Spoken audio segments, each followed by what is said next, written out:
Thank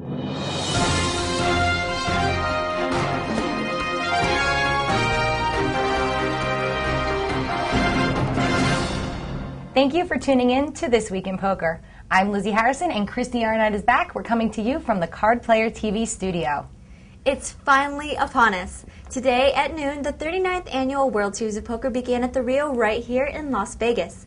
With all of the changes that have been made, like the separate satellite rooms, the promise of no tents, and the additional cashiers, the level of chaos should be below last year's. The first event was the Championship Pot Limit Hold'em Tournament, and that means the buy-in was $10,000. This is the first year that they have held a Pot Limit Hold'em event of this magnitude, and we're looking forward to seeing how many players turn out.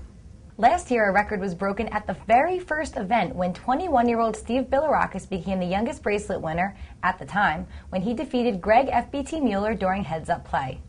Bilirakis won more than $500,000 in the $5,000 buy-in mixed limit and no limit Hold'em event when he beat out the 451-player field. Card Player recently caught up with him here in the studio. So the World Series of Poker is upon us once again. Last year you won the first event. What prompted you to play in the mixed event? I actually don't play Limit Hold'em, so I wasn't planning on playing it before the World Series, but I had a good day online the day before, and me and a couple friends decided to take that money and just entered event number one because it was our first World Series. We got to play event number one, so that's what we did, and both of us were lucky enough to get deep and make the money, and I was lucky enough to win it. The Rio is not the only casino in town that's brimming with tournament action. The original home of the World Series, Binion's, has their own tournament series that began earlier this week.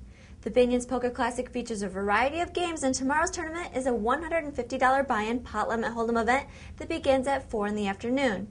The $2,000 buy-in championship event won't begin for about a month, but there are tournaments every day until then.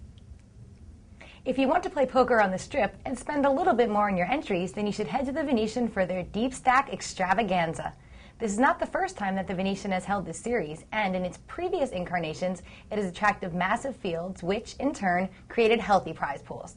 Tomorrow's No Limit Hold'em tournament has a $500 buy-in, and it begins at noon. Players who are looking for a poker room a bit closer to the Rio need to look no further than Caesars Palace.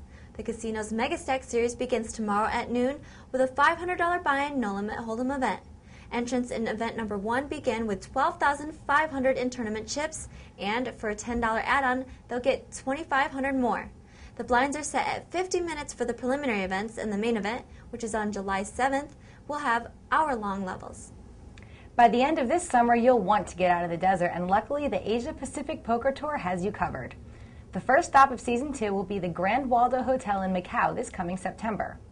There will be a $3,000 buy-in tournament, and for those who might want to play a little bit bigger, there is also a High Rollers event with a buy-in of almost $20,000. Following the event in the People's Republic of China, the APPT will roll into Seoul, South Korea. After that, it's off to a new stop on the APPT, Auckland, New Zealand. It isn't easy to become a sponsored player these days, but 2 players have managed to do just that. Shannon Elizabeth recently joined forces with Doyle's Room, and she's now part of a team that includes top pros like Doyle himself, Todd Brunson, Chao Zhang, and Hoyt Corkins. Earlier this morning, Card Player had a chance to talk with Elizabeth about her sponsorship.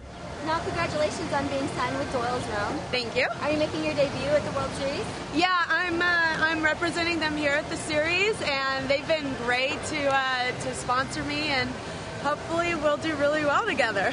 The other pro who recently signed with an online site is Cliff Josephy. The man known to the online community as Johnny Backs is on board with Ultimate Bet. He joins pros like Annie Duke and Phil Hellmuth, but he's actually the first member of a new division of Team Ultimate Bet called Star Players. Speaking of Ultimate Bet, the company that owns the site, Taquero Enterprises, has confirmed that cheating did take place last year.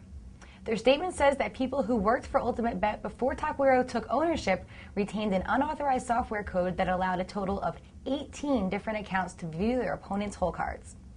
Ultimate Bet plans to refund money to players who lost to these omniscient accounts once the investigation is complete.